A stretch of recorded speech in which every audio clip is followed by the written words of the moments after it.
లోక్ సభలో మహిళా reservation bill, 131 రాజ్యాంగ సవరణ బిల్లు ఆగిపోవడానికి ప్రధాన కారణం నిర్ణీత మెజారిటీ లభించకపోవడం. ఈ బిల్లు ఏప్రిల్ 17, 2026న లోక్ సభలో వీగిపోయింది. దీనికి సంబంధించిన పూర్తి వివరాలు కింద ఉన్నాయి. ఓటింగ్ వివరాలు. ఓటింగ్లో మొత్తం 528 మంది సభ్యులు పాల్గొన్నారు. బిల్లుకు అనుకూలంగా 298 ఓట్లు, వ్యతిరేకంగా 230 ఓట్లు వచ్చాయి. ఎందుకు వీగిపోయింది? ఇది రాజ్యాంగ సవరణ బిల్లు కావడంతో, సభలో ఉన్న సభ్యుల్లో 3/2 2/3 రోడ్ మెజారిటీ అంటే సుమారు 352 ఓట్లు అవసరం.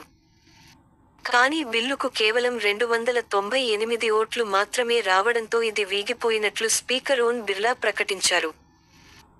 ప్రధాన అభ్యంతరాలు: డీలిమిటేషన్, నియోజకవర్గాల పునర్విభజన.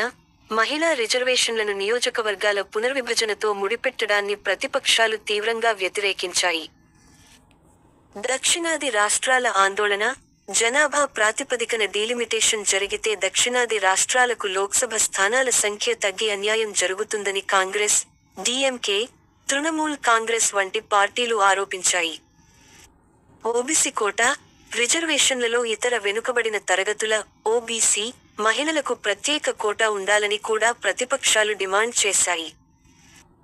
ప్రస్తుత పరిస్థితి. బిల్లు వీగిపోవడంతో ప్రభుత్వం దీనికి అనుబంధంగా ఉన్న డీలిమిటేషన్ బిల్లు, కేంద్రపాలిత ప్రాంతాల చట్ట సవరణ బిల్లులను కూడా వెనక్కి తీసుకుంది. దీని ఫలితంగా చట్టసభల్లో మహిళలకు 33% రిజర్వేషన్ల అమలు ప్రస్తుతానికి నిలిచిపోయింది. గతంలో 2023లో నారీ శక్తి వందన్ అధినియం 106 రాజ్యాంగ సవరణ ఆమోదం పొందినా, దాని అమలు కూడా జనాభా గణన మరియు డీలిమిటేషన్ ప్రక్రియ తర్వాతే జరుగుతుందని ప్రభుత్వం అప్పట్లోనే పేర్కొంది.